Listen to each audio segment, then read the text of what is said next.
Hello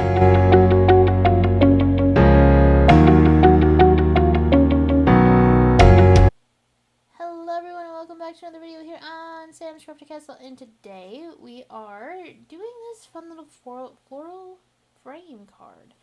I really like how this one turned out. This is another one that I've had kind of in the rotation of cards to make for quite a while, and I am just finally now getting around to doing it. So we're going to color in our little princess here.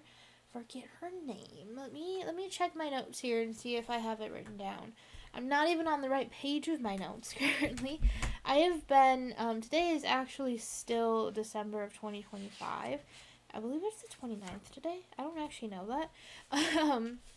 And I have filmed a lot of videos today, so I am kind of I'm getting to the point where I'm like, maybe I should stop, but I'm also so close to having all of these voiceover recorded that I don't want to stop. Her name is Charlotte Brush. So she's just a brush princess. She's from Stampanniething, and they used to have a line of really, really cute, princess-inspired stamps, we'll say. And I always thought they were really cute. I did a card several years ago now with the, I don't remember I think her name was Beauty. Because, she was from that movie. So, and this one is from a movie that is about hair and flowers. So I thought this little floral frame. It's called Spring Flower Frame, I think. All I have it listed as is spring flowers, and I don't quite think that's correct. But I am unsure about that one. So, but anyway, so I am coloring her in. Coloring characters like this is one of my most favorite things to do. I've always enjoyed coloring in people like this. And I did keep track of markers and what markers are for what on this one, apparently. I think this was one of the first videos I filmed, heading into my sort of batch content creating situation in November, and so I was really on point with my notes for this one. So the supply list down in the description should be extremely detailed. Hadn't quite lost the mojo yet, I guess. Not the mojo, that's not the right word, but I was still taking very, very detailed notes at this point. And so I did use her classic colors to do her dress. I totally could have. I went looking for some pre-colored images of her. Stampanniething does have a Facebook group, and I went looking for some other people who had colored images of her, which I do that a lot, honestly. When I have something I'm trying to color, I will go look and just get a feel for how other people have colored it, especially if there's some details and stuff that I'm a little fuzzy on and not sure what I want to do, and how I want to color the little details, or where, on dresses like this dress, I was pretty sure she had kind of an undercoat situation going on in the front, but I wasn't 100% sure if she did, so I was like, I'm gonna go look at some other people's, and I actually think most of them didn't give her a little underskirt kind of situation going on, but I did, because I really wanted to bring some more pink in somewhere, because her dress was very purple, and there's a lot of little tiny details in her dress that kind of got lost because I was doing this in marker. I honestly think I kind of want to try to color her again in colored pencils. I really need to do some colored pencil videos, actually. Maybe I'm starting to get ready to film another batch of content, so maybe I need to look at doing some colored pencil coloring in this next round of videos that I'm getting ready to film. So I'd have to go back and look. Oh yeah, I have a bunch of florals. We can have some fun with colored pencils and florals for sure.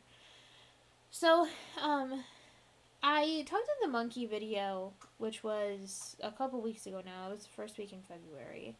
And this one I think is going up the first week in March, if my brain is remembering correctly. And I talked a little bit about um, flicking and all of that kind of stuff with the fur on the monkey. I'm gonna do a similar thing with her hair. So, I've mentioned this before, but not. I feel like it's been a while. I took many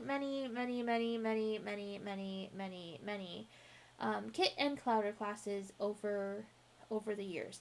That is where I learned about, I'm gonna say, 85 to 90% of my coloring skills, and I am not going to even pretend to be able to teach you to the level that Elise can teach you. I am absolutely 100% going to send you her way if you ask me for super detailed tips on coloring. It has basically been, I have taken what she has taught me and that 85 to 90%, and the other 15 to 10 to 15% has come from another friend of mine who does a lot of coloring, but her thing is more colored pencils, and so I've picked up a lot of more tips on colored pencils from her than markers. She does do markers too, but colored pencils are like her thing. Um, and like, a lot of it has been getting something from here, getting something from there, watching YouTube videos. There's definitely been a little bit of that in there as well. Of people coloring and noticing what they've done or what they like and things like that, and then taking it and figuring out what works for me. So like things like the dress, I very quickly realized that I did not have the control of my markers to be able to get all of the little tiny details that were in that dress to work. You weren't going to see them anyway. That's how tiny these details were. Once she got on the card, you were never going to see her or see all the little ribbons and the little loops in the ribbons and things that were on her dress. So I just kind of let that go and I just colored over it. Um, that is an option you get to take artistically when you're coloring um, something in. It's it's I think it's better.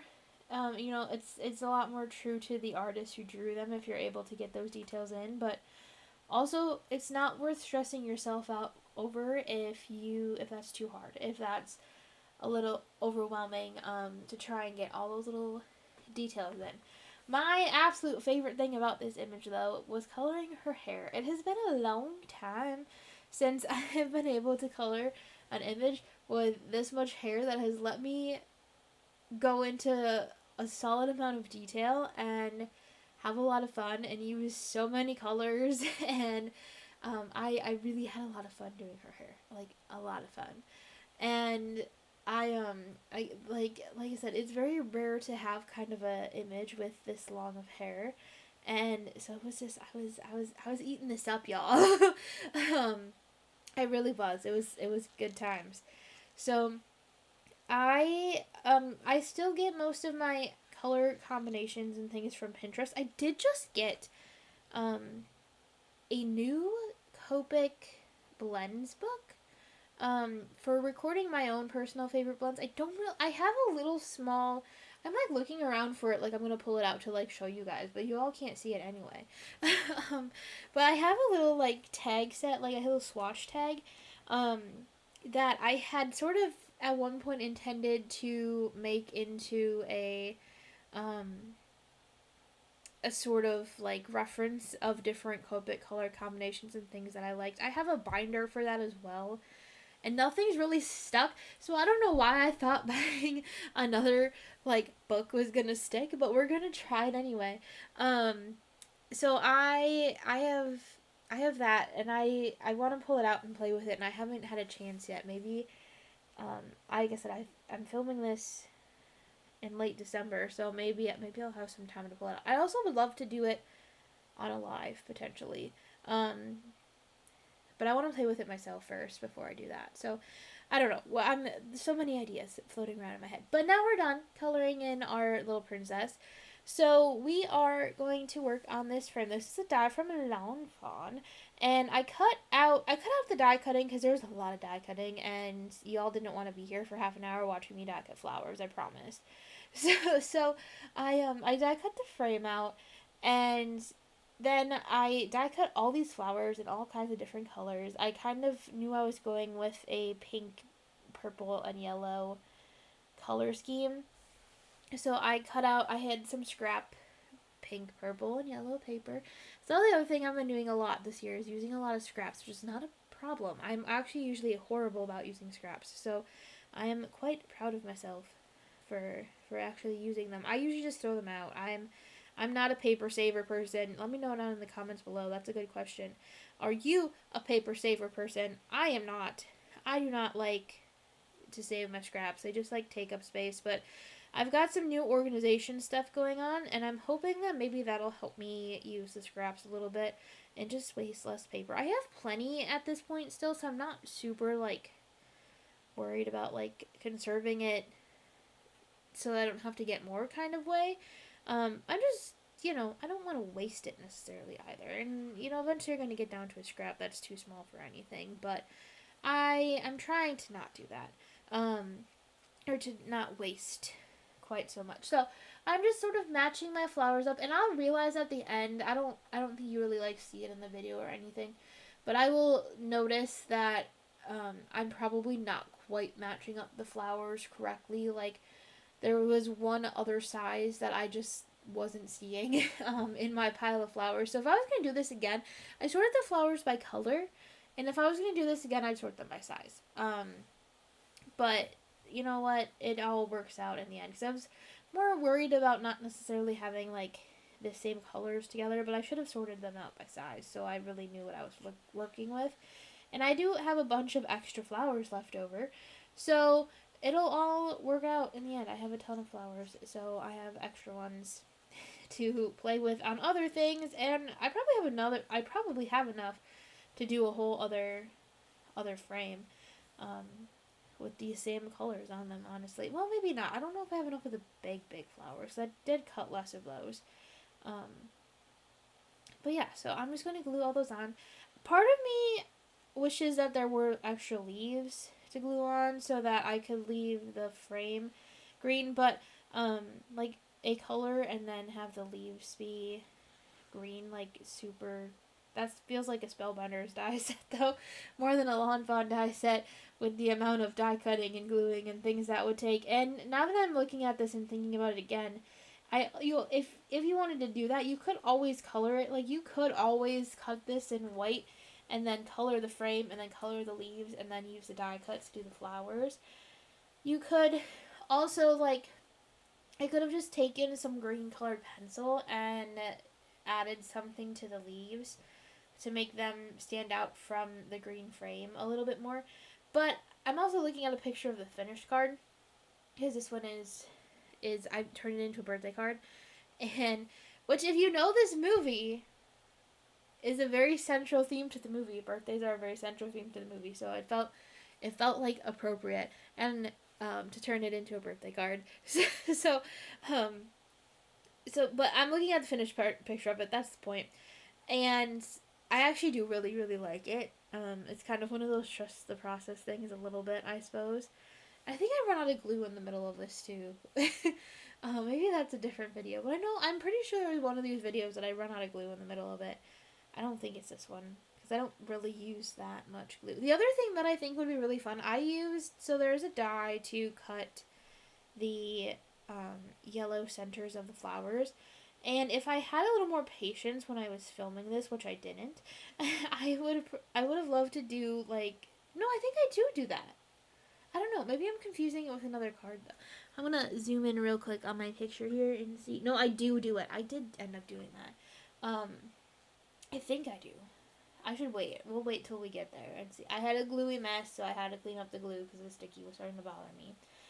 And I was a little worried about it gluing itself to the table. And I think I'm actually done. I think that's all my flowers. But I just was having a glue situation. I wasn't really paying attention to how I clean that up. I do sometimes remember a couple videos ago I mentioned that I have a bottle of hand sanitizer that is expired. It will not kill nobody's germs no more. It is very, very, very expired. But it does still do cleaning very well. Hand sanitizer will get a surprising number of things off of your your desk, your table. Um, Alcohol marker, if you are having a Copic maintenance day and you're refilling and cleaning all your markers and you spill, a little hand sanitizer on where you spilled, clean it right up. Alcohol inks too. Um, it's a very handy little thing, and like I said, mine is very expired, so it's definitely not like disinfecting or killing any germs or anything like that anymore on my hands, but it is quite effective still for a quick cleanup situation of both my hands and my workspace, because it will get the sticky off my hands a little more. I don't want to say effectively, because honestly, water does it the best, but I it's handy. It's right here. It's on my desk, and it's very easy to reach for to get the sticky off my hands. I'm looking at it right now, and I'm just curious. I want to see if I can see what the expiration date is on it. And then I will go back to talking about the video. Oh, it's not that old. It expired in October of 2020. That's not as bad as I thought it was. I thought it was gonna be like the early 2000s, honestly. So 2020, I can handle that. Okay, this is what I was trying to allude to before, and I can now confirm that I did in fact do this. I thought it'd be really fun to add some sparkle, because it is a princess card. We needed some sparkle somewhere, right? So I am adding a little bit of stickles, to just the clear stickles, to the centers of the flowers, just to make them a little bit sparkly. Because like I said, it's a princess card, we needed some level of sparkle. So off camera, I had tried this card out a little bit, and I felt like Rapunzel was getting a little bit lost, I guess, in the frame and in the background. So I was originally just going to leave the background white. I ended up deciding I wasn't a fan of that. So I decided to do a very light ink blending. Very light. And I'm trying to see if I wrote down what color I did for that. I did. Blue Sky. I used the Gina K Designs Blue Sky ink to do a very, very light ink blending to the background. See, and then I had the ink cube out, and then I realized that I was, in fact, doing a very large area, so switching it over to the ink pad would have been a much more effective option. So I did. I switched it over to the ink pad, and it went a lot easier this way. And I just do it really, really light. I do a little darker around the edges, and then kind of fade it in towards the middle a little bit, just to add a little something something. Because the white card base does show through the frame, because it's got little holes and stuff in it, so it does show through, and there it is. See, like, already there's just that. I'm like, oh yeah, that adds quite a bit. And then I wasn't really intending originally, like, in my head, the vision, it did not really go all the way through the center, and I think I still don't take it quite all the way through the center, but I ended up extending it a lot further in. There it is. A lot further in than I sort of anticipated, but the little fuzzy edges, and it came out perfectly. This might be one of my favorite cards that I've made in this first round of content that I've been working on. I think this one might be my favorite. I really do like this one, and not just because it's princess themed, okay? This was the one that I've sort of had the vision for the longest too, so I'm very, very glad that it turned out the way it did. And now I'm just going to use my Connect glue and glue this down. It's a little bit easier to do it with a liquid glue than with a tape runner. When you have these sort of intricate border type die cuts, frame type die cuts, I think the liquid glue is a little bit easier to use than a tape runner, because whenever I try to do this with a tape runner, I always tend to like rip the frame a little bit, and that's not fun. Nobody wants to do that. So, then you gotta fix it, and that's annoying, and everything. And then sometimes you drop it. Sometimes you pick it up and you drop it, and you get a little worried that there's little glue spots everywhere, but it did not happen this time. I did not end up with glue all over the place. And then I'm just going to, I will also mention, I'm not going to lie, I rushed this a little bit, and the stickles were still a little bit wet. And I did have to clean up again a little bit more because all of a sudden I was like, oh, there's still sparkles on my table because I didn't quite give the stickles enough time to dry. You usually want to give them overnight to dry. I don't think I did. I think I only give them like a couple hours to dry. Um, but I like to leave most things to dry overnight when I can. I can't always do that, but I don't know. That's just me. I've gotten asked a couple times about like the Gina K Designs like obsidian ink if you're gonna color it with markers and stuff. And even that, I kind of recommend that you leave it out overnight and let it dry overnight. You don't necessarily have to like leave it out, but like let it dry overnight so that it helps. It makes a big difference. It in the smearing that could potentially happen. It'd be lovely if it worked all 100% of the time straight out of the ink pad, and sometimes it does. Sometimes I have to let it dry. It just so much depends on your climate with stuff, and especially stuff that has like a dry time on it. So I always like to let everything dry overnight. But anyway, that was the video. I hope you guys enjoyed it, and thank you so much for watching. Don't forget to like, subscribe, and comment down below. I will see you again soon, and have a crafty day.